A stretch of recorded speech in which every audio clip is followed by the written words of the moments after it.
जावनि तेन वन्दामि। इच्छामि घमासम्नो वन्दी ओम जावनि निसीयाय मथेन वन्दामि। इच्छकार सोहराय सुख तप शरीर निराबाद सुख संजम जात्रा निर्वत हो जी। स्वामी साता छे जी। देव गुरु बसाए। हाँ जी। आहार पानी नो लाभ देजो जी। इच्छामि घमासम्नो वन्दी ओम जावनि निसीयाय मथेन वन्दामि। इच्छा करेन संदेशो भगवान अभूच्योमि अभ्यंतर रायम खामेओ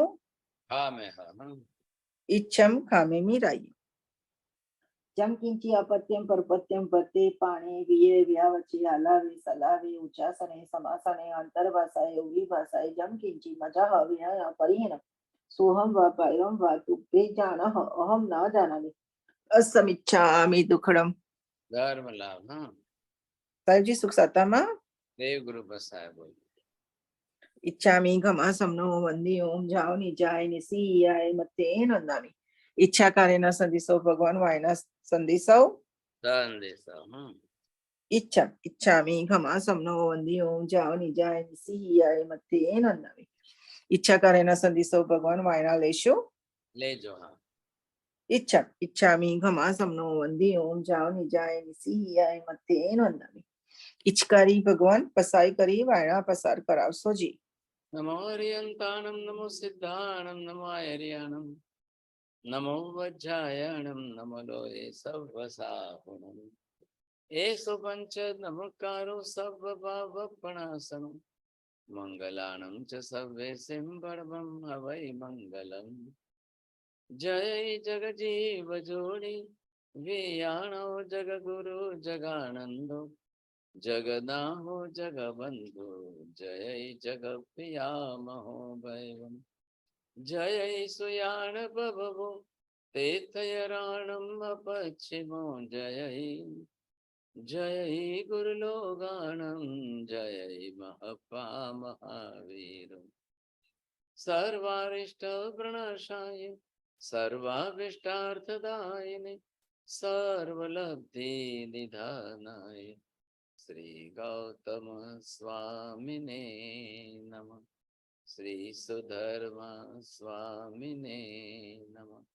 अज्ञानतिमिरान्धनं ज्ञानं जनशलाकया नेत्रमुन्मीलितं येन तस्मै श्री गुरवे नमः। धर्मला बहुत बहुत आशीर्वाद। हाँ जी साहब। सभी को सादर जय जिनेन्द्र। गंडरवाद की इस 190वीं कक्षा में आप सभी का हार्दिक स्वागत है।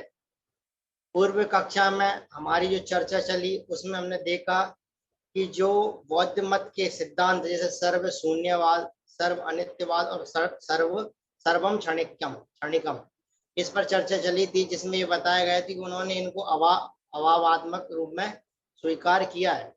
परंतु इसमें महाराज साहब ने कहा कि प्रश्न इस प्रकार से उठता है कि आप वस्तु के का नहीं होना अभाव मानते हैं या वस्तु के होने के बाद उसका अभाव होना नष्ट हो जाना उसका नाम अभाव मानते हैं। ये प्रश्न उन्हीं से किया गया था। फिर बताया गया कि सर्वम अनित्यम जो है और सर्वम शून्यम उसको उन्होंने क्या माना है कि वस्तु के साथ, वस्तु के धर्म के साथ उसको जोड़ा है, और जो क्षणिकवाद का अभाव माना है उसे अभाव के साथ ही उन्होंने जोड़ा है। फिर प्रश्न ये इस प्रकार से उठता है कि आपने जो क्षणिक होता है वह अभावात्मक कैसे हो सकता है, ये प्रश्न किया। फिर दूसरा प्रश्न किया कि जो अनित्य है उसका अभाव कैसे हो सकता है। भाई जब आप अनित्य कह रहे हैं तो उसका आप अभाव कैसे कर सकते हो। और फिर अंत में कहा कि जो शून्यवाद है उसका अभाव कैसे होगा। जब जो चीज शून्य है, जो चीज जिसका कोई अस्तित्व भी नहीं है, उसका आप अभाव कैसे कर सकते हैं, ये प्रश्न उठे थे। महाराज साहब ने इनका उत्तर भी बहुत अच्छी तरीके से दिया था। और फिर उसके बाद ये बात आई थी कि जितने भी संप्रदायवाद खड़े हुए ये कोई तीर्थंकर या भगवान ने नहीं खड़े किए, ये जिनने किए तीर्थंकर और भगवान तो क्या करते हैं, ये तो सिद्धांतों को बताते हैं, लेकिन जो सिद्धांत जो क्षण क्या बोलते हैं संप्रदायवाद खड़े हुए वे बौद्ध मत आदि जो आचार्य हुए उन्होंने खड़े किए। ये पूर्व कक्षा में हमने विशेष रूप से कई बातें जानी थी। आगे कक्षा के लिए मैं महाराज साहब से निवेदन करता हूँ। अरे विपुल जी, वो सब लोग जो है कंप्लेन कर रहे हैं कि आपका यूट्यूब पर आ नहीं रहा है, मिल नहीं रहा है, ऐसी बात है। महाराज साहब वो आज थंबनेल बनाना थी दूसरा, इस कारण से थोड़ा लेट हो गया था। थंबनेल नया बना है इस कारण से वो अब अपलोड कर दिया गया है। 188वीं कक्षा अपलोड हो चुकी है, 189 हो रही है अपलोड। ठीक है, धन्यवाद साहब। अब देखिए, बहुत बहुत धन्यवाद जैन फाउंडेशन वालों को कि कम से कम इन्होंने 190 क्लास तो चला ली है साहब। अब ये है कि आगे अब और कितनी क्लासें हैं, बहुत है। अभी हम ज्यादा से ज्यादा ये चौथे गणधर तक पहुंचे हैं, व्यक्त स्वामी तक। अब इसमें 8-10 क्लास के अंदर ये पूरा हो जाएगा, 200 क्लास के अंदर। अब 201वीं क्लास से हमने 5वें गणधर सुधर्मा स्वामी का कंसेप्ट लेना है। लेकिन अब इसके अंदर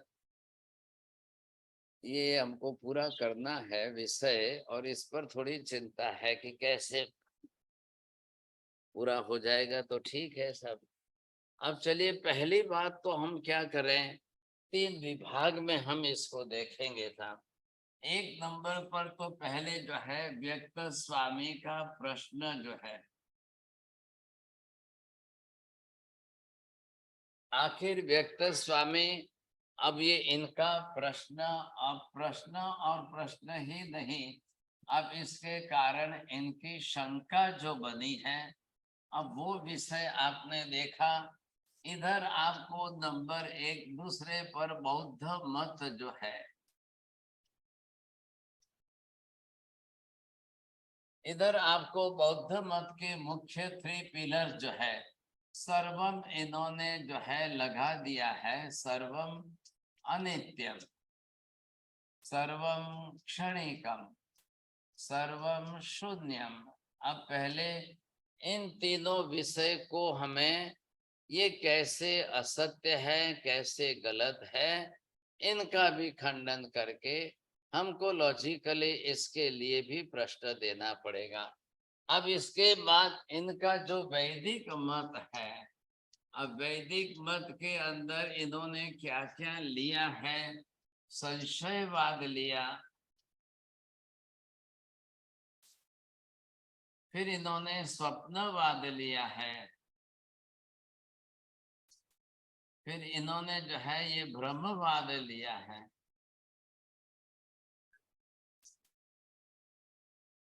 पहले इनका सबका खंडन करना पड़ेगा, ये काम बहुत बड़ा भारी है साहब। अब सबका क्या है कि सबका बैकग्राउंड नहीं है करके तकलीफ होती है। इसके बाद में अब आप चौथे डिवीजन में जब आएंगे यहाँ पर, तब जाकर के अब जैन सिद्धांत के प्रमाणवाद,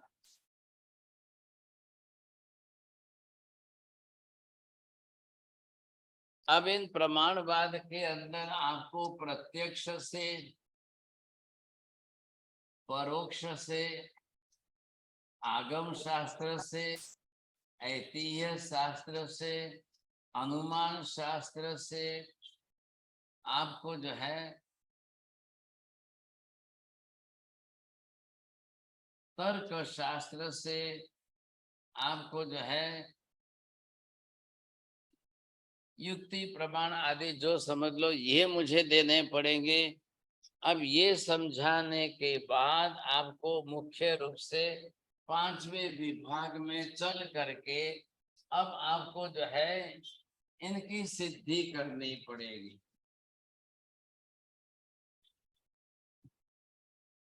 ऐसे पांचों ही पृथ्वी, पानी, अग्नि, वायु आदि की सिद्धि करनी पड़ेगी।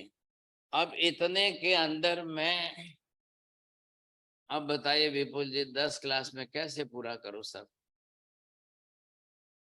मेरे लिए भी चिंता का विषय हो गया। चलिए कोशिश करेंगे अब धीरे धीरे। अब इतना कंसेप्ट है, अच्छा ये कुछ भी नहीं समझाऊं तो मेहता जी फिर बिना बेस के तो लोग समझेंगे कैसे साहब? और इतना सादा सा प्रश्न तो नहीं है ना। अब ये कोई व्यक्त स्वामी कोई छोटे मोटे आदमी नहीं, बहुत बड़े विद्वान पंडित है भाई साहब, दिग्गज विद्वान पंडित, और इन्होंने अपनी तरफ से ये प्रश्न उठाया है। और मैं आपको समझा रहा हूँ मेहता जी, विशेष आवश्यक भाष्य में जैसा वर्णन वहां गणधरों के साथ महावीर के डिस्कशन में जो किया गया है, वो भी हमारे यहाँ पर एक आगम के विषय, आगम जैसे ही है। तो विशेष आवश्यक में से जो उनका भाष्य है, अब उसमें से इन पदार्थों को मुझे स्पष्ट करना पड़ता है और फिर आप लोगों की समझ तक मुझे उतारना पड़ता है ना। तकलीफ मुझे ये है, क्योंकि जितना कुआं गहरा होगा उसमें से पानी निकालने वाले को उसको पता चलता है, और जितने लोग ज्यादा एलकेजी लेवल के होंगे उनको समझाने सिखाने में कैसे नाक पर दम आ जाता है।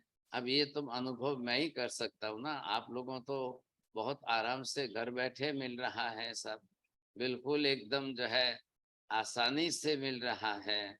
ठीक है, अब मैं तो अनुभव करता हूँ कि कैसे समझाना और कैसे आपके लिए सिंपल करना, ये मेरा एक टेंशन रहता है समझे। अगर किसी को समझ में नहीं आया तो फिर भी मैं आपको चांस देता हूँ कि हाँ जी प्रश्न पूछिए, समझिए, कोई ना नहीं है, सबके लिए खुला। ये तो मैंने एक आपको जो है टारगेट बताया साहब, क्योंकि अब इन्होंने अनाउंस कर दिया 190 क्लास है अब, और इसके साथ में हमको चलना है, नहीं तो क्या होगा। अब ये चौथे गणधर तक आए हैं और 200 क्लास हो जाएगी, तो भाई साहब 5वें गणधर, 6ठे गणधर, 7वें गणधर, 8वें गणधर, 9वें गणधर, 10वें गणधर, 11वें गणधर, बाप रे, पहुंचते पूछते कितने विपुल जी कहाँ तक चलाएंगे आप? 1000 क्लास तक चलाएंगे क्या? बड़ा बहुत बड़ी समस्या हो जाएगी। अब आखिर एक साल के तो इतने तो होते भी नहीं है, अब हमारी और भी सब क्लासें चलती है। अब रोज ही रोज अगर हम खाली गंधर्वाद पर पीछे पड़ जाएंगे तो फिर ये चोरडिया जी घर पर जा करके सो जाएंगे फिर। अब 2 दिन तो इनका दिमाग का दही हो जाता है समझे। चलो कोशिश तो करेंगे हम अपनी तरह से। हाँ जी, बात क्या चल रही है? पृथ्वी, पानी, अग्नि, वायु, वनस्पति, ये वायु 4 लिया इन्होंने और इनका अस्तित्व निकार करके साथ में आकाश को जोड़ दिया है। इस तरह से इन्होंने पंच महाभूत दे दिया। अब पंच महाभूत का विषय दे दिया और फिर इन्होंने स्वप्नोपमम कह दिया साहब, ये बड़ा प्रश्न है। फिर स्वप्नोपमम कहकर संशयवाद लाया, स्वप्नवाद लाया, ब्रह्मवाद लाया। ये सब भाई पंडित है तो ये अपने भी तर्क शास्त्र युक्ति सब लगाएंगे। फिर बाद में चले गए, अभी तक देखा नहीं था आपने, इंद्रभूति, अग्निभूति, वायुभूति, ये जल्दी से बौद्ध मत पर नहीं गए थे, लेकिन व्यक्त स्वामी ने बौद्ध मत का सिद्धांत अपना लिया तो इनको समझाने के लिए नाक पर दम आ रहा है ऐसा। इनको समझाने के लिए युक्ति प्रमाणों को जो है लेना।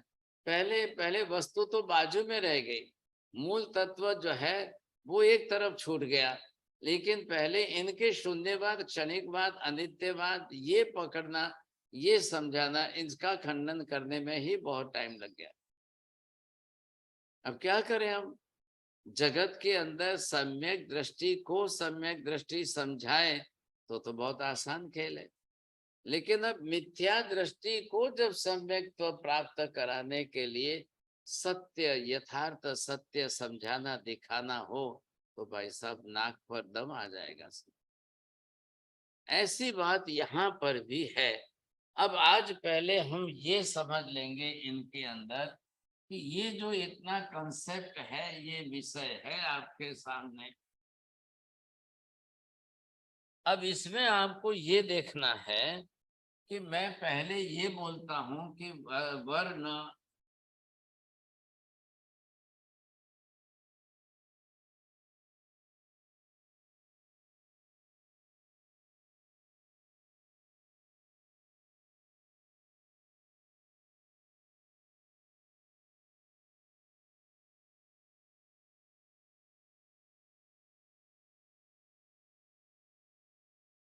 हाँ जी, ये पहले आप इधर एक कंसेप्ट थोड़ा सा हम बदल रहे हैं आज।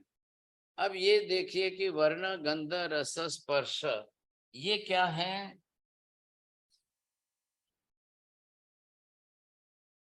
ये क्या है? इनके बारे में आपको पहले स्पष्ट करना है। हाँ बोलिए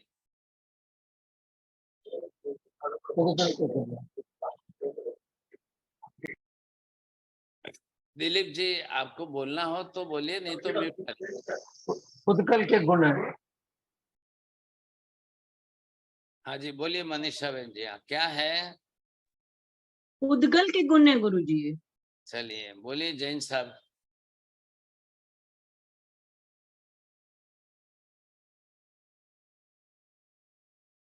क्या हो गया? नाटा जी बोलिए। हाँ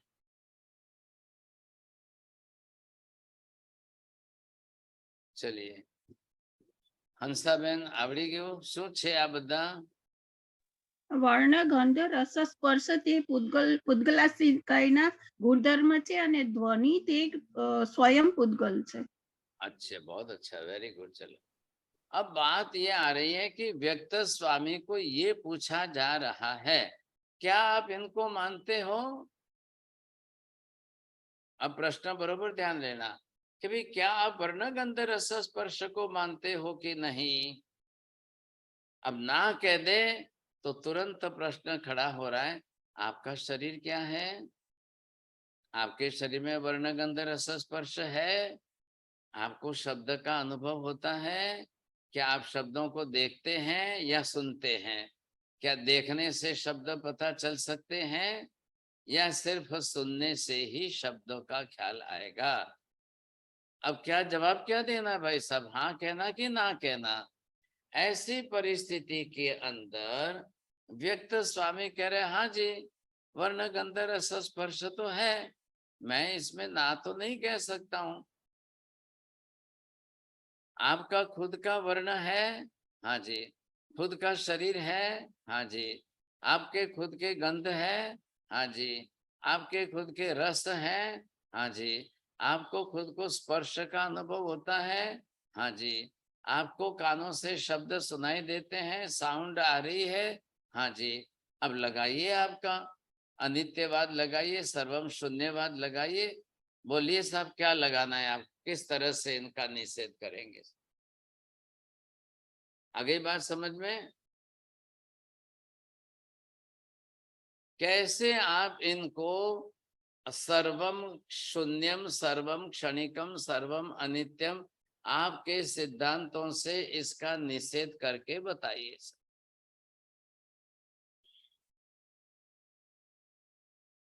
करिए मेहता जी, लगाइए कोई युक्ति दलील करिए ना, तर्क लगाइए। क्या हो गया चोरडिया जी, क्यों नहीं बोलते? महाराज ये इसका तो निषेध हो ही नहीं सकता, कैसे निषेध करेंगे? भाई सर्वम क्षणिकम कहा है तो फिर क्यों नहीं होगा? सर्वम शून्यम कहा है तो फिर क्यों नहीं होना चाहिए? सर्वम अनित्यम कहा है तो सर्वम के अंदर इसकी पकड़ क्यों नहीं आती है? क्या तकलीफ है?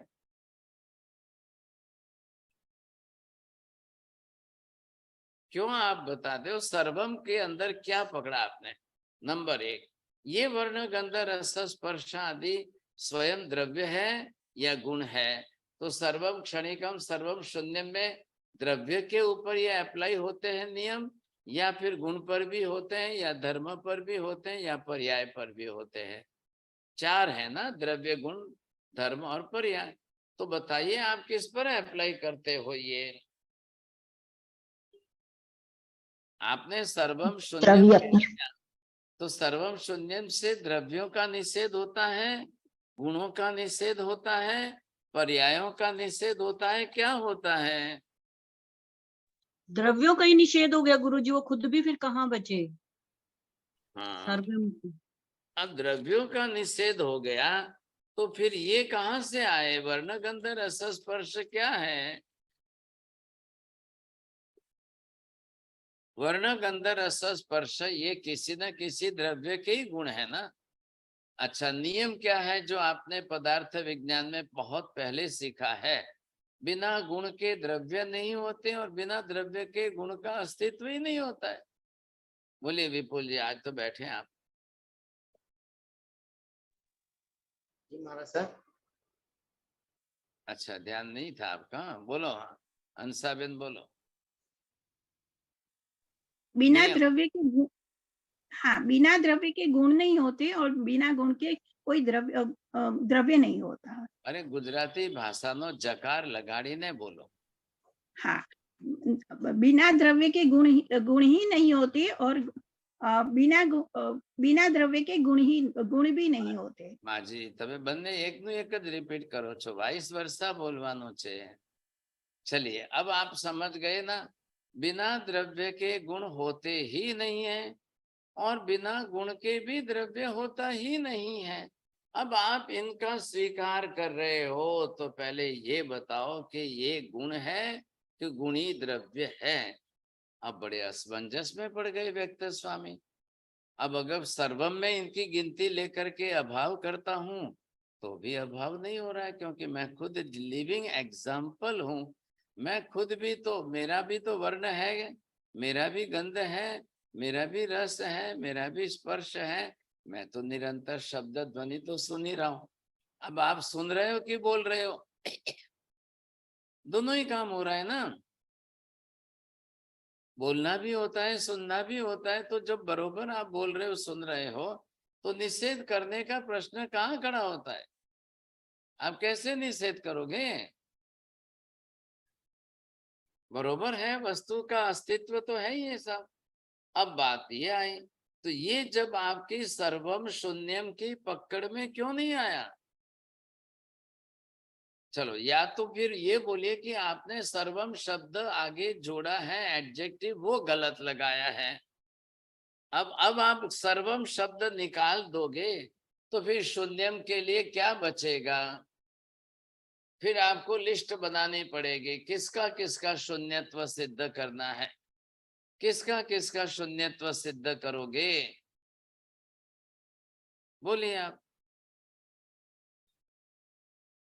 कैसे करेंगे? कैसे? बहुत मुश्किल काम हो गया है साहब। अब करना कैसे? या तो द्रव्य रूप मानो तो सर्वम में पकड़ो, या गुण रूप में मानो तो सर्वम में पकड़ो, या गुण रूप मानो और इसका आधारभूत द्रव्य ही ना मानो तो भी कैसे चलेगा? और या इनको द्रव्य मानते हो तो इसका गुण बताओ फिर। आप, मैं सबको विनती करता हूं, कोशिश करना समझने की। अब पदार्थ ही ऐसे हैं और पद्धति भी ऐसी लेनी पड़ती है हमको, उसके बिना रास्ता ही नहीं है, दूसरा विकल्प ही नहीं है साहब। हाँ, जिनको भी समझना है, जो भी सुन रहे हैं, सीख रहे हैं, मेहनत करना भाई साहब। बिल्कुल, जब लॉजिकल चलता है तो इसके अंदर हमको बहुत अच्छी तरह से गंभीरता पूर्वक पढ़ना पड़ता है। अब व्यक्त स्वामी अपने आप में, क्योंकि इधर देखिए, अब इसमें क्या विभाग हो गया है इनके अंदर। हाँ, वो आ गए ना, तो आए ट्रस्टी लोग। हाँ,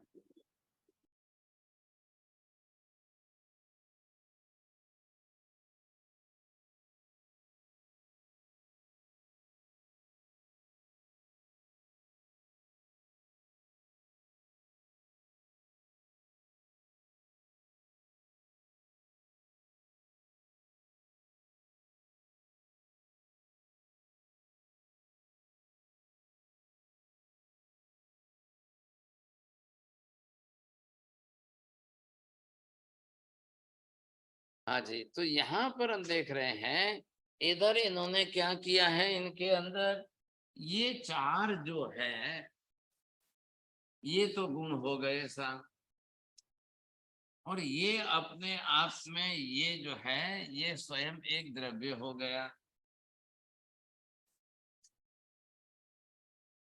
तो फिर आपके नियम के अनुसार से बहुत अच्छा धन, इनको अंशाबेन को धन्यवाद देना चाहिए, फर्स्ट प्राइज के इन्होंने बरोबर जवाब देते समय ये सोच समझ कर जवाब दिया। हो गई बात। वर्ण गंध रस स्पर्श ये अपने आप में द्रव्य नहीं है, गुण है, और शब्द अपने आप में खुद ही द्रव्य है। ये वर्ण गंध रस स्पर्श पुद्गल के गुण है और शब्द खुद ही पुद्गल है, ये फर्क पड़ गया। चलो, अब बात में नियम क्या हुआ? यत्र यत्र द्रव्यम तत्र तत्र गुणम, यत्र यत्र गुणम तत्र तत्र द्रव्यम निश्चितमेव। जो भी कोई गुण रहता है तो उसका आधारभूत साधन द्रव्य अनिवार्य रूप से रहता ही है। और जो भी कोई द्रव्य भी रहेगा तो उसका गुण भी उसी के साथ अनिवार्य रूप से रहेगा ही रहेगा। अब आपके सर्वम का क्या होगा, सर्वम शून्यम का क्या होगा? तो आपके पास तो कोई नियम तो है ही नहीं सर्वम बोलने के पीछे, कि मात्र द्रव्य का ही निषेध करना है या गुण का भी निषेध करना चाहते हो आप? तो द्रव्य का निषेध करना है तो शब्द ध्वनि का भी निषेध करो, गुण का निषेध करना है तो वर्ण गंध रस स्पर्श का भी निषेध करो। दोनों बात एक तरफ करिए, साथ दोनों तरफ से होना चाहिए।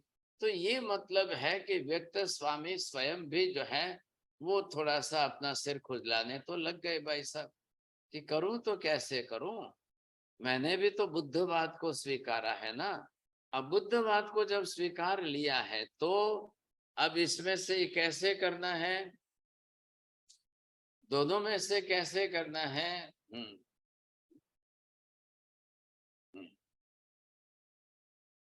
दोनों में से कैसे करेंगे आप? या तो द्रव्य को स्वीकारो या गुण को, दोनों को ही स्वीकारो। क्योंकि अगर आप वर्ण गंध रस स्पर्श के विषय में हाँ कहते हो और ध्वनि के विषय में भी हाँ कहते हो, ये हाँ कहने हैं लेकिन अभी भी इनके पास स्पष्टता नहीं है, क्योंकि ये सर्वम शून्यवादी, सर्वम क्षणिकमवादी, सर्वम अनित्यमवादी है। तो ये असमंजस में अब ये हारने आ रहे हैं, इसलिए अपनी तरफ से हाँ बोलने के लिए मजबूर है, परंतु सच्चाई नहीं है इनके पास, अभी स्पष्टता इनके मन में भी पूरी नहीं है। तकलीफ ये हो रही है इनको, कैसे हाँ भरे, लेकिन हाँ भर दी इन्होंने। क्यों हाँ भरी? वास्तविकता है, हाँ जी वर्ण मेरा भी वर्ण है, गंध भी है, रस भी है, मुझे भी स्वाद आता है और मेरा स्पर्शेंद्रिय से अनुभव भी होता है और शब्द भी सुनता हूँ। अब पकड़ में आए इन्होंने, तो अब इनको कहा चलो या तो इनको द्रव्य रूप में सिद्ध करो या इनको गुण रूप में सिद्ध करो। अगर गुण रूप में सिद्ध करते हो तो इसका द्रव्य क्या है वो सिद्ध करो, और अगर इनको ही द्रव्य रूप में सिद्ध करते हो तो इनका गुण क्या है वो सिद्ध करो, क्योंकि वो तो अविनाभाव संबंध वाले हैं ना। हाँ जी, क्या हुआ अविनाभाव संबंध का मतलब? नाटा जी बोलिए, जैन साहब बोलिए, देखिए जल्दी।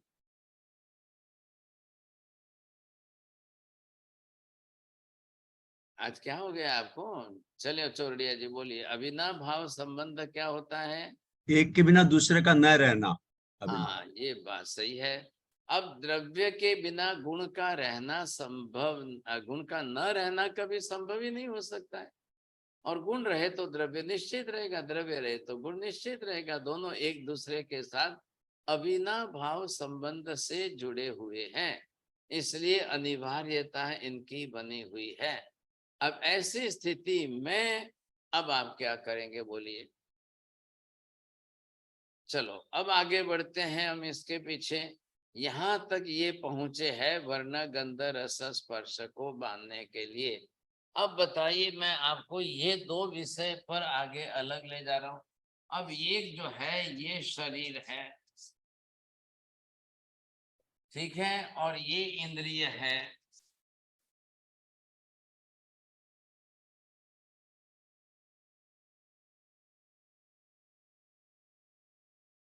हाँ जी बोलिए, शरीर और इंद्रिय इन दोनों में क्या है संबंध?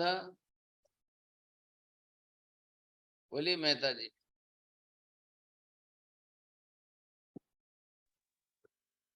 शरीर में इंद्रियां रहती है, इंद्रियों के रहने का स्थान शरीर है। आप संबंध कौन सा बोलेंगे? दोनों पुद्गल के बने हुए हैं। अविनाभावी गुरुजी। अविनाभावी। हाँ जी, और किसको बोलना है? मीना बहन जी, ओपन योर माउथ। दोनों पुद्गल से बने हुए हैं। अभी वो बात मत करो ना, पहले क्या करना है? शरीर और इंद्रियां, शरीर को ही इंद्रियां कहना या देखो, इंद्रियों को depend. ही शरीर कहना, दोनों एक ही है या दोनों अलग अलग है? चार पक्ष मैंने बोले, बोलिए माता जी कैसे बोलना? अंग और उपांग।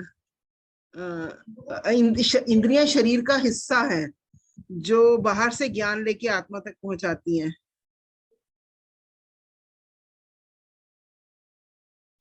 शरीर इंद्रियां है कि नहीं, इंद्रियां शरीर है कि नहीं? सीमा बहन जी पहले इसका ही उत्तर देना, दूसरा और कुछ नहीं। शरीर इंद्रियां ही है, एक दूसरे के पूरक हैं। बस बस, अब तीसरा मत वाक्य मत बोलना, एक ही बोलना था। चलिए आशा बहन जी बोलिए जल्दी। शरीर ही इंद्रिया है। चलो बस ये देखो, कोई गलती मत करना, एक बोले वही रिपीट मत करना। मनीषा बहन जी जरा सूचना ध्यान में रख के जवाब देना। ना बोल दो जल्दी, ना बोल दो बच जाओगे। हाँ बस, धन्यवाद, समझदार है आप बहुत। विभा बहन जी ना बोलना है कि हाँ बोलना है कुछ?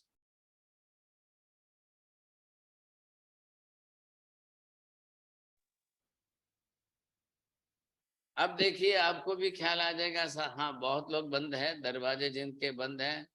किरण भाई दोषी जी बोलना है किसी को? महेंद्र जी बोलना है किसी को?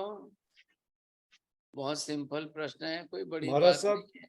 महाराज साहब, हाँ, शरीर बिना इंद्रियों के भी हो सकता है। मैंने वो नहीं पूछा है, मैंने क्या पूछा है उसका उत्तर दो। दोनों वाइस वर्सा है गुरुजी। आप भी बदलने लग गए। हाँ इंद्रिया शरीर है। देखिए, उन्होंने बोला था कुछ और नाटा जी ने उल्टा बोलकर बदल दी बात। इन्होंने कुछ बोल दिया। अब शरीर ही इंद्रियां है, इंद्रियां ही शरीर है, शरीर इंद्रियों का समूह है, या इंद्रियां शरीर के अंगभूत है?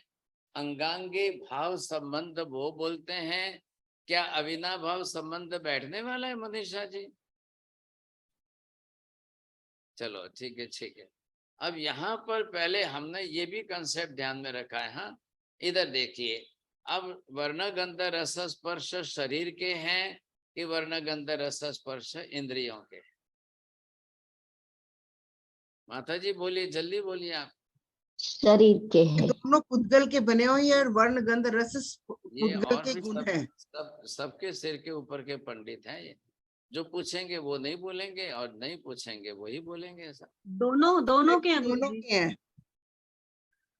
चलिए साहब, अब जो है वर्ण गंध रस स्पर्श, पहले इनको, क्योंकि व्यक्त स्वामी यहाँ तक पहुंच गए हैं, इनको स्वीकारा है उन्होंने, तो हम क्या कर रहे हैं कि जब इनको स्वीकारा है तो इतनी सी बात लेकर के, गुजराती भाषा में कहते ना कि अंगुली पकड़, आंगली पकड़ाई जाए तो पछी हाथ पकड़ी ले एम, तो ये जरूरी है इनके लिए।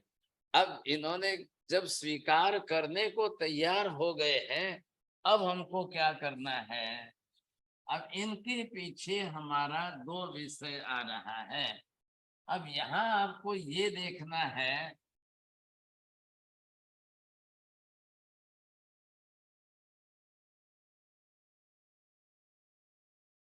अब बताइए ये जो है इंद्रियां मैंने बनाई,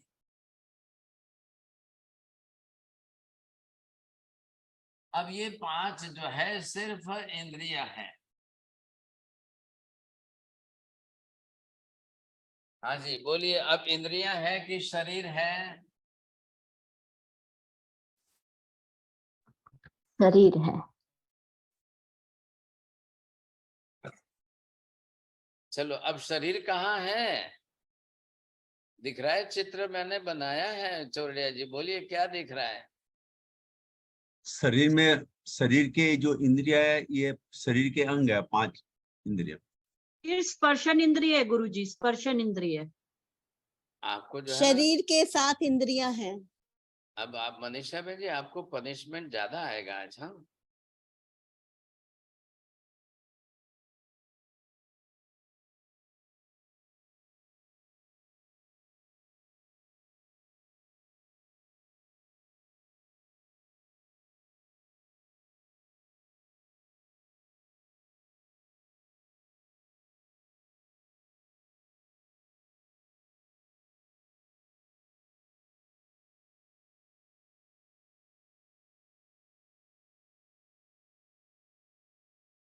हाँ जी, तो ये आप जो देख रहे हैं यहाँ पर, अब ये पांचों इंद्रियां हो गई साहब।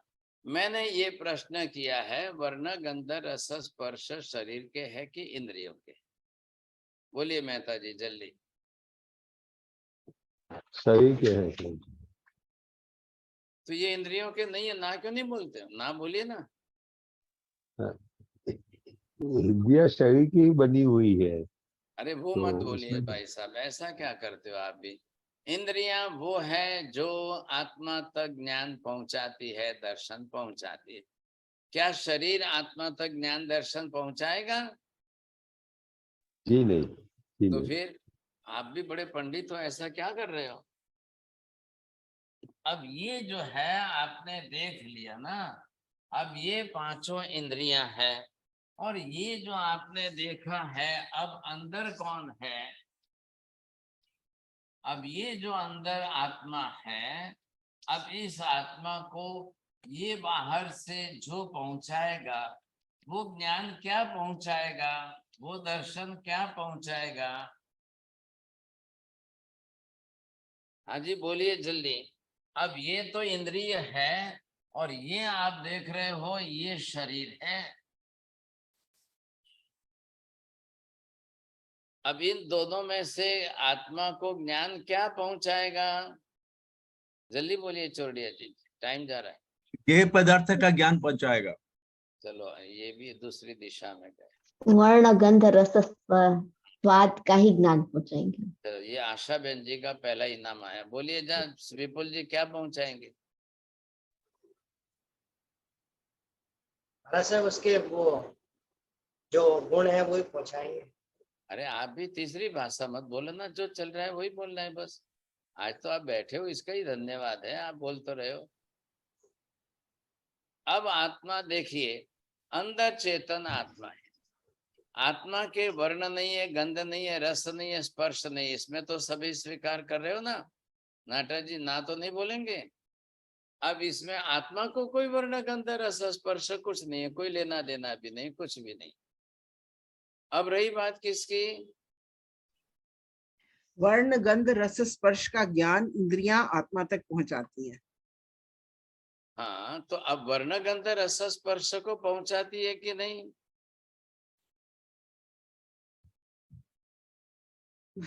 पहुंचाती है गुरुजी। अरे भाई, कोई भी पदार्थ बाहर का है, वो बिना वर्ण गंध रस स्पर्श का कौन सा पुद्गल पदार्थ है? अब उसका वर्ण गंध रस स्पर्श पहुंचाना, दर्शन भी पहुंचाना है वर्ण गंध, और फिर ज्ञान भी वर्ण गंध रस स्पर्श का पहुंचाना है। इंद्रियां बनी ही इसकी है।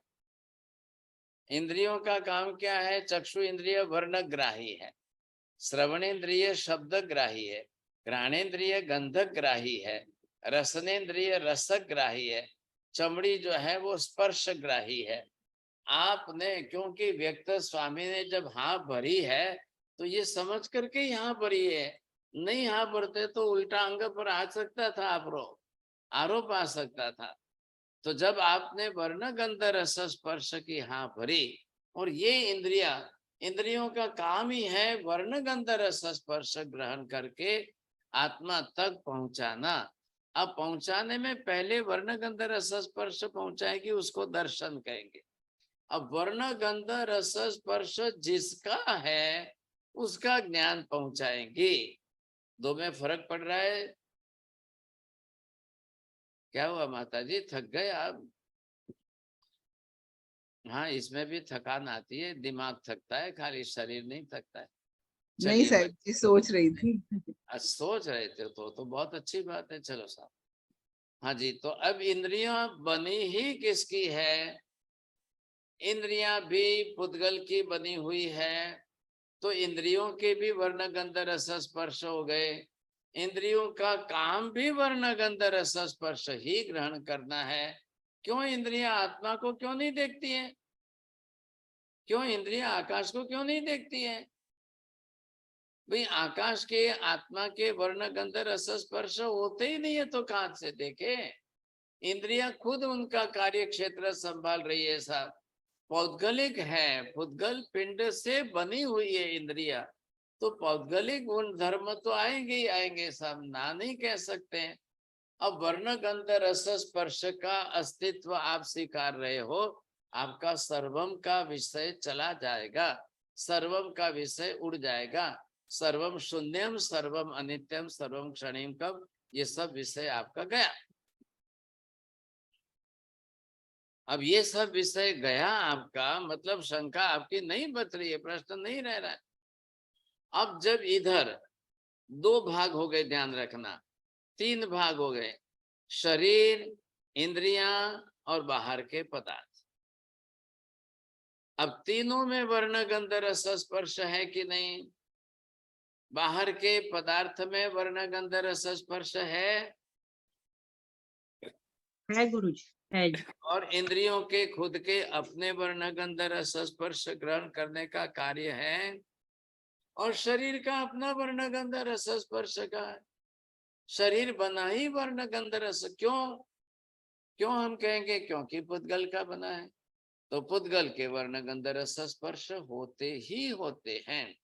अच्छा, मैं अब आगे थोड़ा बोलूंगा, ध्यान से सुनना। औदारिक वर्गणा के पुद्गल परमाणु लिए उसके अंदर वर्ण गंध रस स्पर्श है कि नहीं? है महाराज। गुरुजी। तो औदारिक वर्गणा के पुद्गल परमाणु लाल होते हैं कि पीले होते हैं, काले होते हैं कि सफेद होते हैं?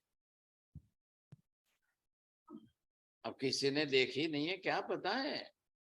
औदारिक वर्गणा के पुद्गल परमाणु जो हो, और वो वर्ण पुद्गल के ही परमाणु है, मूल में द्रव्य तो पुद्गल ही है, परमाणु है, अनंत परमाणुओं का समूह बना है।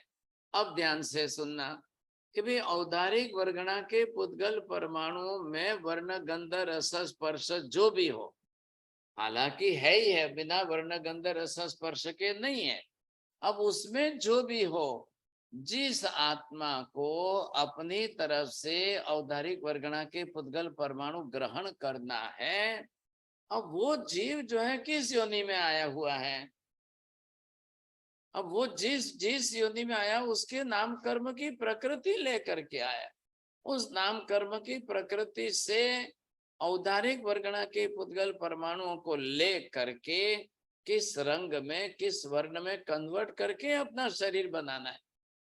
तो पैरोट अपना शरीर कैसा बनाएगा, पीकॉक अपना शरीर कैसा बनाएगा, पिजियन अपना शरीर कैसे बना, क्रो जो है कौवा, वो अपना शरीर ब्लैक क्यों बनाता है? अब इन सब के पीछे नाम कर्म की प्रकृतियों का कारणीभूत निमित्त है। तो नाम कर्म की प्रकृतियों के अंदर वर्ण गंध रस स्पर्श की व्यवस्था है। 5 वर्ण है, ध्यान दीजिए, 5 वर्ण है, 2 गंध है, 5 रस है, 8 स्पर्श है। इनको ही तो गिनना है ना, 4 कोई। अभी ध्वनि की बात बाजू में रखो, तो ये कितने हो गए? 5, 2, 5 और 8, 10 और 10 20 हो गए। अब ये 20 विषय को ग्रहण करना है, तब आत्मा अपने नाम कर्म की प्रकृति के अनुसार लिए हुए औदारिक वर्गणा के पुद्गल परमाणुओं को इन चारों डिविजनों के अंदर वर्ण गंध रस स्पर्श में कन्वर्ट करके ही बनाएगी अपना शरीर, नहीं तो नहीं बनाएगी। शरीर बनाना है, इंद्रियां बनानी है।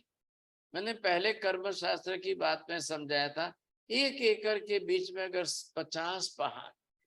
50 वृक्ष लगा दिए, कोई गन्ने का है, कोई इमली का है, कोई मैंगो का है, कोई आंवले का है, कोई करेला का है, कोई क्या है, तो सबको ही औदारिक वर्गणा के पुद्गल परमाणु लेने। एक ही खाद सब में जा रही है, एक ही पानी सब में जा रहा है, एक ही धूप सबको मिल रही है, एक ही प्रकाश मिल रही है, एक ही ऑक्सीजन मिले, लेकिन इमली वाला खट्टा ही रस बनाएगा, गन्ने वाला मीठा ही बनाएगा, करेले वाला कड़वा ही बनाएगा, मिर्ची वाला तीखा ही बनाएगा। भाई सबको एक ही प्रकार के औदारिक वर्गणा के पुद्गल परमाणु मिलते हुए भी सबको अलग अलग वेरिएशन में, अलग अलग प्रकार से, अलग अलग तरीके से बनाना है। तो अपनी अपनी नाम कर्म की प्रकृति सबके पास अलग अलग है, अपनी अपनी नाम कर्म की प्रकृति सबके पास अलग अलग है। सब अलग अलग तरीके से बनाएंगे, बिल्कुल बनाएंगे। तो ये कहाँ से आया कहाँ से? तो शरीर भी जो भी जिस किसी का भी बनेगा वो निश्चित रूप से वर्ण गंध रस स्पर्श वाला ही बनेगा। इंद्रियां बनेगी वर्ण गंध रस स्पर्श ग्राही बनेगी। आप ध्यान से सुनना, इंद्रियां भी औदारिक वर्गणा के पुद्गल परमाणु में से ही बनी है, तो उसके खुद के वर्ण गंध रस स्पर्श रहेंगे। लेकिन अब वो इंद्रियां जिन पदार्थों को ग्रहण करेगी वो भी वर्ण गंध रस स्पर्श वाले ही रहेंगे, तो ही ग्रहण करेंगी। इसका मतलब ये हुआ वर्ण गंध रस स्पर्श जिसके नहीं है उनको इंद्रियां ग्रहण नहीं कर सकती है। बोलिए मैं नाटा जी ये शब्द वो एक वाक्य बोल दीजिए।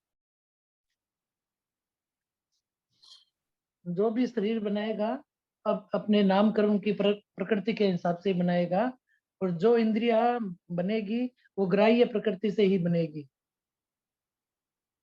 चलिए विपुल जी बरोबर बोलिए तो आप देखिए।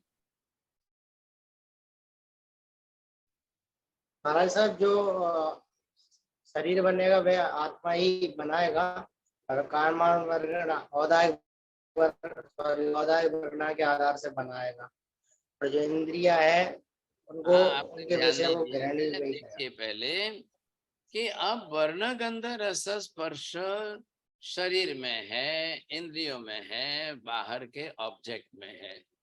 तो जिन ऑब्जेक्ट का वर्ण गंध रस स्पर्श होगा उनको ही इंद्रियां ग्रहण करेगी, जिनका नहीं होगा इंद्रियां उनको ग्रहण कर ही नहीं सकती है। आत्मा का वर्ण गंध रस स्पर्श नहीं है, इसलिए इंद्रियां आत्मा को देख नहीं समझती है, जान नहीं सकती है। आ गया ख्याल में आपको?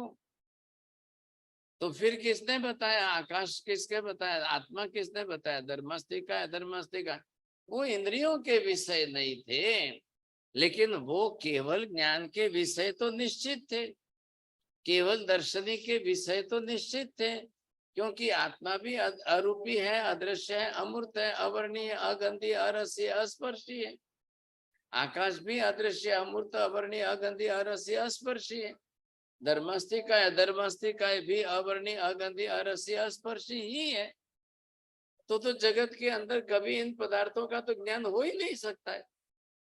लेकिन एकमात्र सर्वज्ञ सर्वदर्शी ही ऐसे हैं जो बराबर जो है वर्ण गंध रस स्पर्श न होते हुए भी ऐसे पदार्थों का ज्ञान बरोबर ग्रहण करते हैं, बरोबर करते। फिर वो ही बताते हैं। अब उन्होंने केवल दर्शन से देखा, केवल ज्ञान से जाना, श्रुत ज्ञान से देशना में हमको समझाया, तब जाकर के हमारे जैसे जीवों ने इन पदार्थों से ऐसा ज्ञान प्राप्त किया। अब किया तब जाकर उसमें डिवीजन कर दिए, 4 डिवीजन। 4 डिवीजन में वर्ण गंध रस स्पर्श सर्वथा होते ही नहीं है, ऐसे आत्मा आकाश धर्मास्तिका है धर्म। नंबर 2, वर्ण गंध रस स्पर्श जिनके होते हैं ऐसा सिर्फ पुद्गल द्रव्य। नंबर 3, वर्ण गंध रस स्पर्श बरोबर होते हैं और फिर भी उसी को ग्रहण करती है ऐसी इंद्रिय। नंबर 4, वर्ण गंध रस स्पर्श जिनके होते हैं ऐसा शरीर ही होता है। अब मैं भी जानता हूं आप नहीं बोल पाएंगे चारों जल्दी से, ख्याल आएगा, लेकिन इधर टाइम भी तो फास्ट भाग रहा है ना। अब ऐसी स्थिति के अंदर आपको जो है वर्ण गंध रस स्पर्श भी ग्रहण करना पड़ेगा। वर्ण गंध रस स्पर्श का आधार आश्रय स्थान जो है वो भी ग्रहण करना पड़ेगा, और वर्ण गंध रस स्पर्श को ग्रहण करने वाली इंद्रियों को भी स्वीकारना पड़ेगा।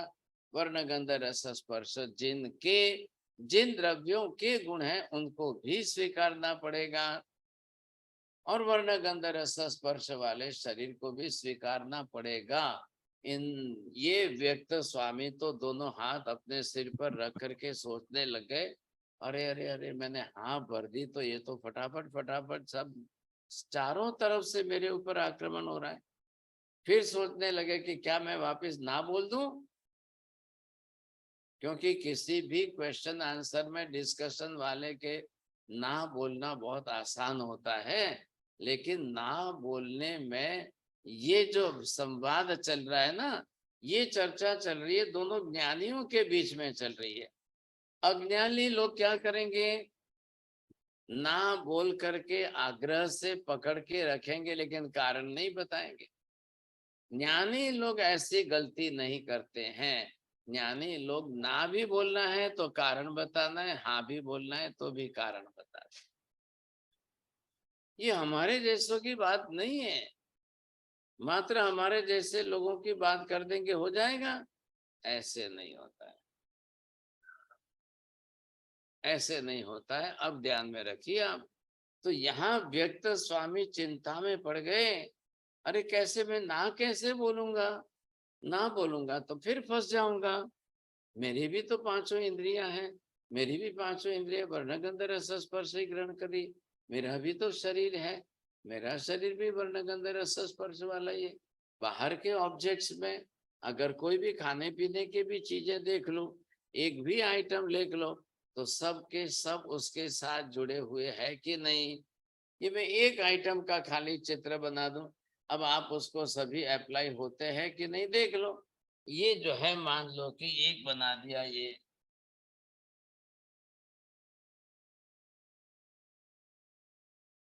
हाँ जी ये बनाया। अब आप बताइए इसके लिए भी वर्ण गंध रस स्पर्श सब है कि नहीं है। बोलिए विभा बहन जी, आप मुंह नहीं खोल रहे हो कब से। हाँ जी सर जी, इसको वर्ण गंध रस स्पर्श है। बोलिए मीना बहन ji, can you define that. One object is there, so either all the colors, smell, taste and touch. What about that? Yeah, it has everything. It has the color, it has you can touch it, you can see it, and you can taste it. हाँ, अब क्या हुआ, चार बात पर ध्यान देना।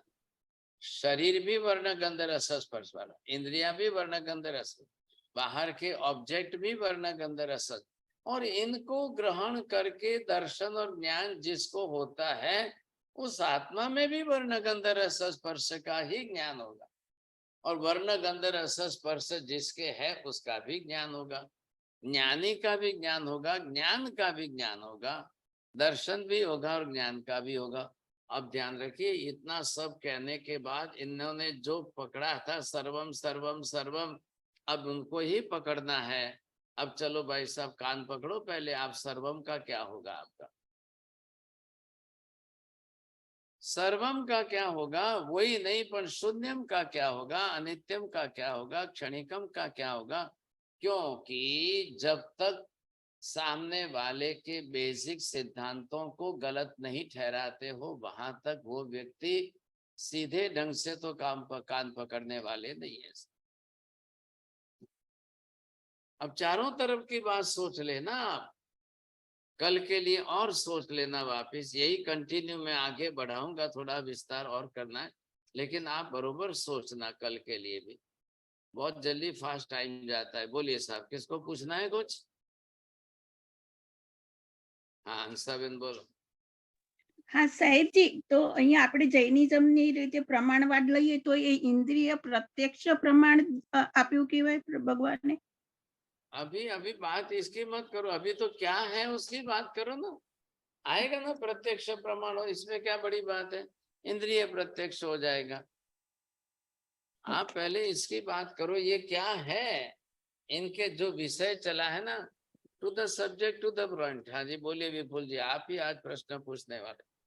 महाराज साहब, आपने जो शब्द को द्रव्य रूप कहा है वो किस आधार पर कहा है। हाँ जी, शब्द पुद्गल है। नहीं, द्रव्य लिखा था नीचे, शब्द खुद पुद्गल है ना, शब्द खुद पौद्गलिक है। शब्द किसी का गुण नहीं है, स्वयं द्रव्य है। गुण तो पुद्गल के वर्ण गंध रस स्पर्श चार ही और हो गए। तो फिर वर्ण शब्द में क्या बैठाएंगे, साउंड में आप क्या वर्ण बैठाओगे, गंध बैठाओगे, रस बैठाओगे, स्पर्श बैठाओगे, क्या बैठाओगे। तो महाराज साहब इस शब्द को धर्म के रूप में नहीं ले सकते, पुद्गल का धर्म। क्यों धर्म लेंगे, कैसे लेंगे आप बताइए, कैसे सिद्ध कर सकते हैं आप?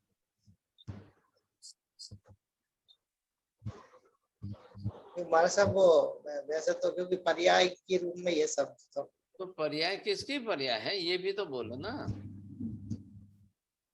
पुद्गल की पर्याय है। हाँ तो फिर आए ना, जब पर्याय किसकी होती है? हमेशा द्रव्य की होती है या गुण की होती है, बस। पर्याय स्वतंत्र स्वयं तो द्रव्य नहीं है, तो पुद्गल द्रव्य की पर्याय है, तो पहले पुद्गल द्रव्य तो कहना ही पड़ेगा। जी जी। हाँ पहले पुद्गल ही द्रव्य, पुद्गल द्रव्य ही है। अब रही बात ये कि पुद्गल है तो उसके वर्ण गंध रस स्पर्श होना अनिवार्य है, लेकिन वो गुण हो जाएंगे। पर ये स्वयं जो है, अगर इसको ही हम गुण कह देंगे तो फिर इसका आधार द्रव्य का होगा। धर्म किसको कहते हैं? नित्य अनित्य सामान्य विशेष, ये सारे अलग अलग धर्म हैं कहलाए। तो इनके धर्म भले ही होवे साथ में रहे, उससे कोई ना नहीं है, लेकिन खुद का पहले द्रव्य रूप में होना अनिवार्य है। हाँ जी बोलिए मेहता जी। साहब जी, क्या हम ये कह सकते हैं कि शब्द जो है वो पुद्गल के समूह से ही होता है? सिंगल हाँ। पुद्गल यानी एक ही पुद्गल होता है तो नहीं हो सकता है वो। नहीं, एक ही पुद्गल मत बोलो, एक ही परमाणु मत बोलो। एक ही परमाणु में शब्द नहीं होता है, हाँ, तो बरोबर, उसका सही जब बात। समूह होता है तो ही शब्द की गुण आता ये है। बात सही है, कितने परमाणु इकट्ठे होंगे तब एक अ अक्षर बनता है।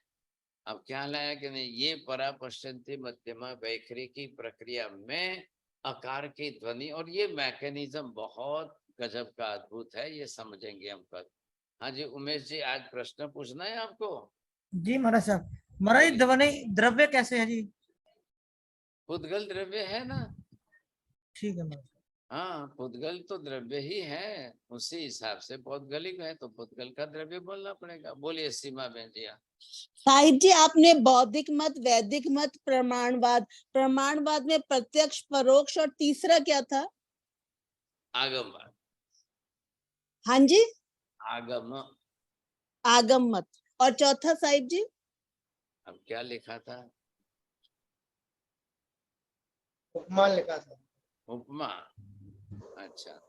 ऐतिह्य था। ऐतिह्य प्रमाण, इतिहास वाला प्रमाण, सब आएंगे। अब आएंगे लाइन से, सब आएंगे जब आएंगे तब। हाँ जी, और किसको पूछना है? मुझे पूछना है गुरुजी। आप बोलिए, सही पूछना, हाँ नहीं तो जी। पनिशमेंट आएगा। गुरुजी, जैसे दूसरे पुद्गल को तो हम वर्ण, रस, गंध सब पहचान सकते हैं, लेकिन शब्द का कैसे पहचानेंगे? अब देखिए उसके लिए क्या करेंगे हम, शब्दों के कैसे वर्ण गंध रस स्पर्श है। अब शब्द भी वैसे नहीं दिखता है तो किस प्रकार का वर्ण गंध रस स्पर्श है। अब कुछ तो है तब जाकर हमारे कान तक आकर के टच होता है, तभी तो हमको सुनाई देता है। अब सुनाई देगा तभी तो ख्याल आएगा। अब कान के पर्दे पर आकर स्पर्श हुआ कि नहीं हुआ, ये भी आप समझ लेना, थोड़ा अच्छी तरह से विचार कर लेना। कल थोड़ा और विचार कर लेंगे आगे। नमो हरियंताणम, नमो सिद्धाणम, नमो हरियाणम, नमो वज्रायाणम, नमो लोहे सर्वसापुणम, एषु पंच नमोकारो सर्वपापपणासनम, मंगलाणं च सर्वे सिंबड़मं हवै मंगलम। मंगलम भगवान वीरो, मंगलम गौतम प्रभु, मंगलम स्थूलिभद्राद्या जैन धर्मोस्तु मंगलम। चत्तारि मंगलम अरिहंता मंगलम, सिद्धा मंगलम साहु मंगलम, केवली पन्नतो धम्मो मंगलम। चत्तारि लोकोत्तम अरिहंता लोकोत्तम, सिद्धा लोकोत्तम साहु लोकोत्तम, केवली पन्नतो धम्मो लोकोत्तम। चत्तारि शरणं प्रव्रजामि, अरिहन्ते शरणं प्रव्रजामि, सिद्धे शरणं प्रव्रजामि, साहु शरणं प्रव्रजामि, केवली पन्नतं धम्मं शरणं प्रव्रजामि। सर्वमङ्गलमाङ्गल्यं सर्वकल्याणकारणं, प्रधानं सर्वधर्माणां, जैनं जयति शासनम्। त्रिकाल वंदना साहिब जी। त्रिकाल वंदनामि साहिब जी, त्रिकाल वंदना साहिब जी। वंदनामि साहिब जी। हाँ धर्मला, बहुत आशीर्वाद। हाँ सबको।